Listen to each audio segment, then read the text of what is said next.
Čo vykonala vaša dcera v detstve, na čo sa stále pamätáte ešte? Čo vykonala? Všetko dobre.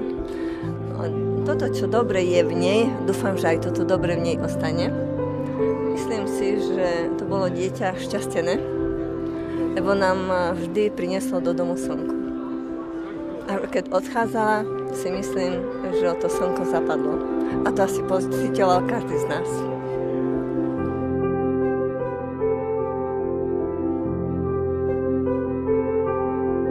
V čom sa najviac podobá váš syn na vás? Že je onsko. Andrej 5.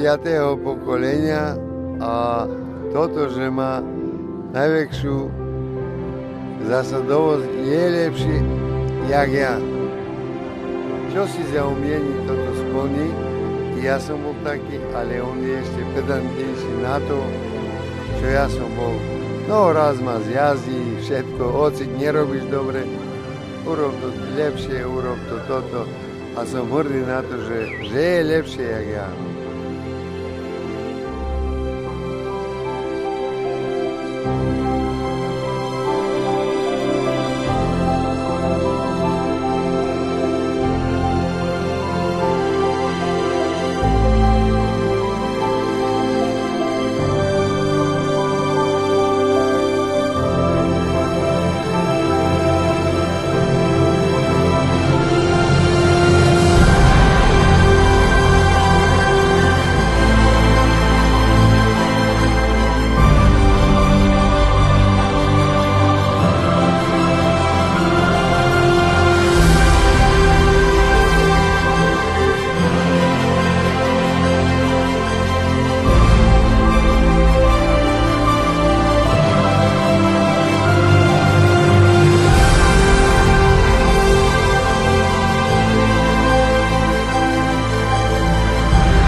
Pamätáte si, keď priniesla prvýkrát domov terajšieho svojho muža?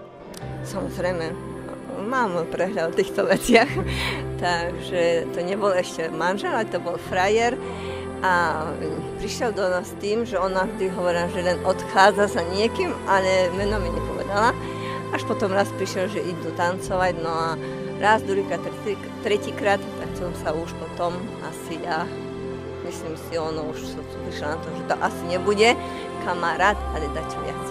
Ale tak celkové sa nevyjadrila, že to jej je ešte kamarát a priateľ, tak som potom vždy hovorila, že to nie je frajer. Až potom postupne to prišlo. A čo sa vám najviac páči na vašom zaťovi?